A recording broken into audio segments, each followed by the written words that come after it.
Hey everybody, this is Sylvester and I'm standing outside Develop Africa's office here in Tennessee. As you can see, there's a Develop Africa sign behind me in the background, and I'm going to sweep around so you can kind of see what's all around me right now. So, like I said, I'm here in Tennessee and it's like 61 degrees right now. The weather feels good. The sun is setting, and so I'm just going to talk real quick about the launch of March Madness. I mentioned that in the video yesterday. So I'm at the office right now. I just came here briefly just take a quick video because I felt it would be useful for you to just kind of see what's going on in the office, and I'm going to use that to segue and also talk about what other programs we're involved in. The two primary programs, so we're involved in several other programs. They're education related, but one of them is school supplies. So as I walk you through the office, you'll kind of see quite a bit about what we're doing in that regard. And then I also want to really talk about the second project that's really near and dear to my heart, and helping kids and youths to become IT proficient. So that's something I'm going to be talking about quite a bit during the month of March. And so let's go into the office, and I'll just switch over the camera and walk you through as I go into the office. Okay, so I'm in the building right now, and this is what the corridor looks like going into the office. And you can see there's a sign above the door, and we're going to step into the office. I'm going to back up, reverse, so that way you can kind of see what's behind me as I walk in. So coming into the office, this is what the front office area looks like. And so we've got a couple chairs, another couple chairs here, and we've got one computer here, which we have volunteers use, and there's another computer here used primarily by our office staff. And so we've got a couple of rooms here. That's the bathroom area there, as you can see. And then we have this area here, which is primarily used for, that's my desk, which is a bit of a mess. And here's the area where we pack our books and school supplies. And hopefully you can see a bunch of the boxes that have come in that are waiting processing. I'm trying to get these boxes in the picture so you can see we have also some on the floor. And then I'm going to step back into an area here where we use for packing drums of school supplies. So in this area, we have filing cabinets around. We've got some drums that are already packed and ready to go, and some more filing cabinets. Just storage cabinets. Here you can see right into a drum, and I'm going to let you look at some of the other items here, the other drums that are packed up, and we have some other drums over here that are also ready to go. Of course, this is not designed to be a perfect video, so you will excuse anything that doesn't look nice, everything that doesn't look. We've got some more drums here. Looking into some of these drawers here, we've got these drawers full with school supplies. So we get people who send school supplies to us year round, and we have more school supplies that we need help with shipping school supplies out, to put it that way, because we get school supplies coming in year round, and we have plenty of organizations who could definitely use this. In some instances, we have the people who are sending the school supplies, they're kind enough and able to send us a check to help cover shipping, but then in many other cases we have to raise the funds to cover the shipping. Just trying to open up some of these drawers here so you can see what's inside some of them. All right, so that's a quick overview of what we have going on in the office here, and I'm going to head back up to the front area, and then I'm going to sit down there and talk for a little bit. This is the other room that I was going to show you, which basically has a chair and a computer there. It's another work area which volunteers can use. All right, so I'm going to sit down and talk for a few minutes about computer training. And computer training is really one of my passions. I know um, when I finished my undergrad, I had practically zero experience with using computers. This was way back in 1988, and at that time, of course, computers were really coming out. They weren't very popular then. So I really determined, I decided, there was a very kind friend of mine who had a Macintosh SE that he made available for me to use. And I appreciate him so much for making that available for me to use, because I had a passion to learn. And when he provided that to me, I was able to figure things out. I spent time just playing around. And then eventually my dad got me a computer which really was like a briefcase. I think it was an IBM, and this was running Windows 3.0. So you know this was way back in the day. Anyway, fast forward. So we started Develop Africa, and our initial focus was, of course, on helping kids stay in school so they could complete their education. Well, we had an opportunity where we were approached by the FAWE school had an empty room, and one of our board members have put together the idea, why don't we set up a computer lab in this room? So they gave us an empty room, and we helped to finish up the room. And at that time, we had a grant through Chase Community Giving, and we got the funds to go ahead and set up a computer lab.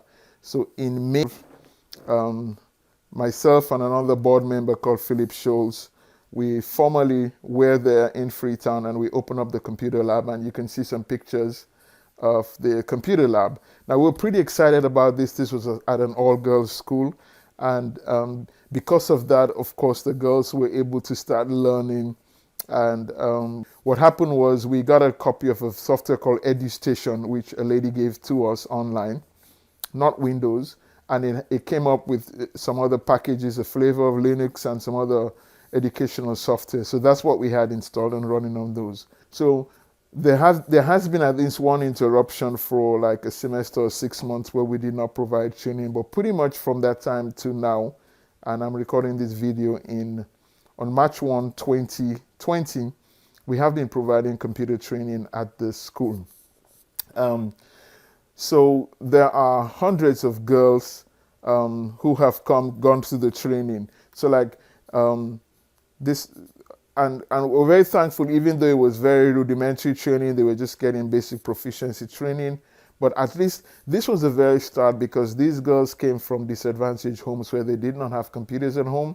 And so this was really like breaking an image and giving them a new approach, something new to think about, something to broaden their horizons and help them to realize, to think about this as something which is possible, something which they could do, something which they could learn. It was planting a seed, helping to open up new opportunities.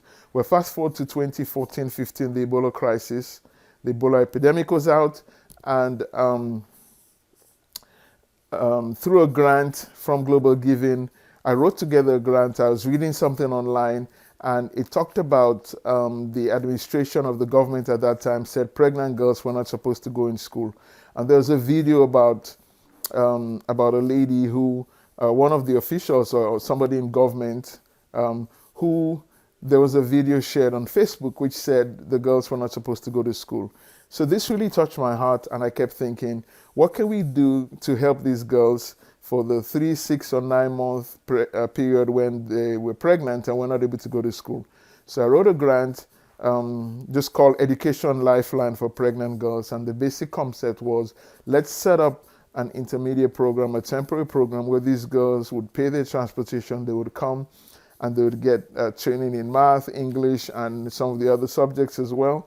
And they could come for maybe 3 or 4 hours a day, would provide psychosocial counseling for them. We got approved for this grant, and we were able to start providing this training to them. So we reached out to 100 girls, the word spread out, and these girls started to come to the training which we were offering. We launched the Creative Pathway Center, and we bought the computers, which are actually still in use. So these girls came, and so for them as well, this was a breaking moment for them, where Some of them had never touched a computer before. They never had access to that. And this is really something which brought so much joy to my heart and to the rest of the team as well, because we were meeting a definite need.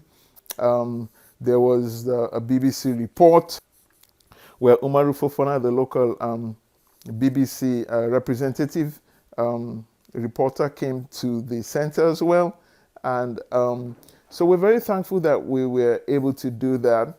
And the program, of course, the girls, some of them, after they gave birth, they came for a few more months. And we phased the program out because schools had reopened. And so we're offering training on a subsidized basis to youths.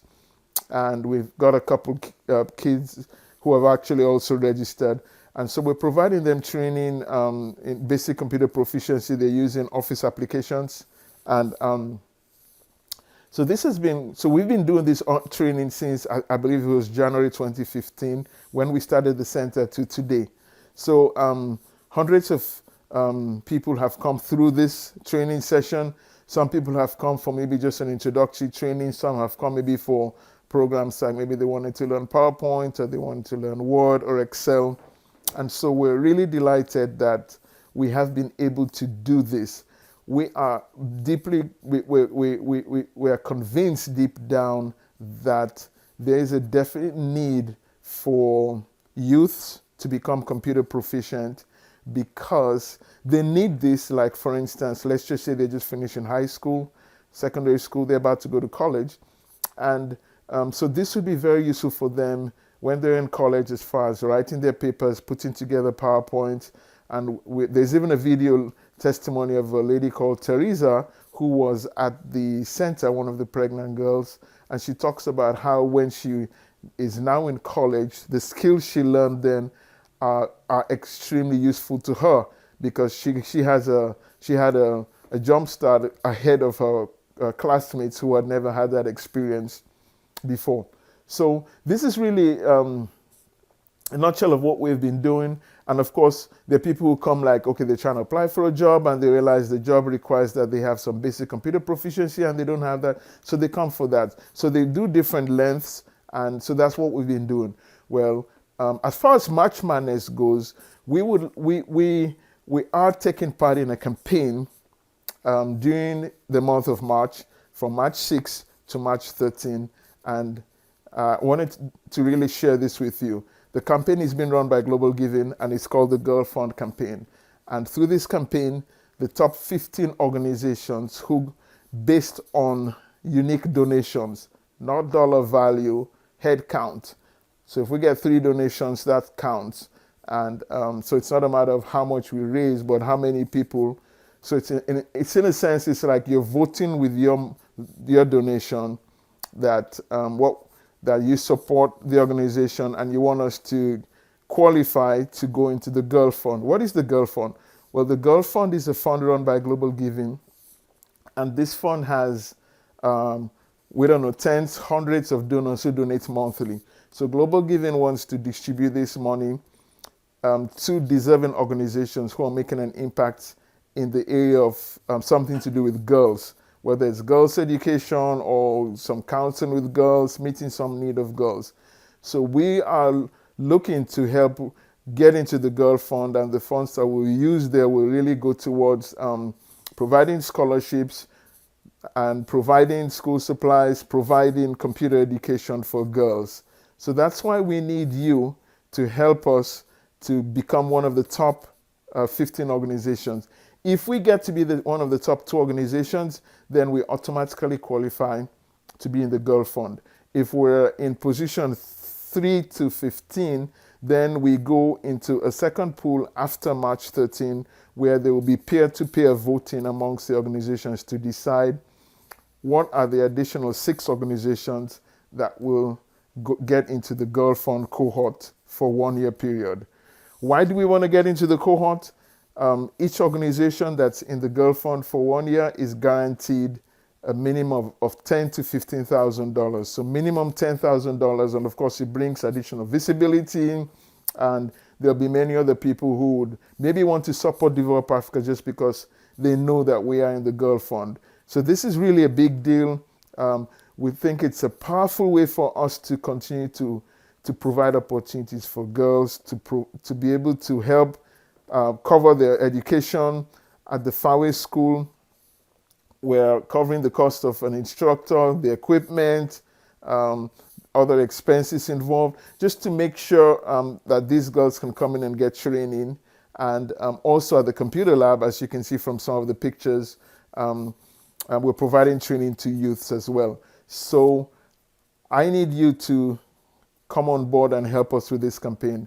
I know some of my friends have been very faithful. They've been supporting over the years, and some have been maybe waiting for an opportunity. If you've been waiting for an opportunity, this is your wake-up call. Now is really the perfect time. If you've been waiting for an opportunity to help develop Africa, if you've just been peeping and you want to continue peeping and just learning, that's good as well. But if you can, now is the time where I really need you to put action behind your congratulations. Keep up the good work. You're doing wonderful. Thumbs up. And thank you for all you're doing. Your thoughts and your prayers are all great. But I need you now at this point to put some actions behind your words and to make a donation of $10 or more. I think you can go down even up to $5 between March 6 to March 13. March 6, of course, there is a special matching going on, but the campaign runs for 1 week, March 6 to March 13. And I would love, love, love for you to join us. Help us. My goal is to get at least 150 donations between March 6 to March 13. I know some of you can afford to do it. I know some others may say no, they're not able to afford to do it. I fully understand. I certainly would not want to put you in a position of financial pressure just because of a donation of $5 or $10. But if you can, this is a great area to invest in the future education, invest in the future of a country in Africa, the future of Sierra Leone. So for everyone who makes a donation, I will send you a PDF copy of the Pencil Project. It's a book written by James Ryan Orr. And if you make a donation of $10 or more, we'll send you an ebook, a PDF copy of the Pencil Project. If you make a donation of $20 or more, we will send you a hard copy of the Pencil Project. That's the book I'm holding in my hand here, right here. Thank you so much for taking the time to listen through this. Thank you for joining March Madness. The period starts on March 6th to March 13th. I will post a link where if you wanted to just sign up and say, hey, I'm going to support this, I'd love to get as many people who can sign up and commit to doing it as possible. So if you can do that, then there'll be a link to sign up for a reminder. And then on March 6th, I can send you an email saying, hey, it's time to go donate. If you have any questions, I'd love to talk with you. You want to chat about this, any ideas you get on how we can reach out to other people. If you want me to put together a video for a group, or let me know. I'd love for people to work with me to see how best. Let's just say, for instance, you think, gosh, I can help you get 5 people to donate. I can reach out to my network and I can convince 5 people. I'd love for you to do that. If I can get 10 or 20 people to commit to raising, to securing 3 to 5 people, that would take us so much further. So I need your help. I need your support to help educate girls, to help provide computer training for them. And this is a great way for you to get involved. Thank you so much for your time, and I'll be in touch. Bye for now.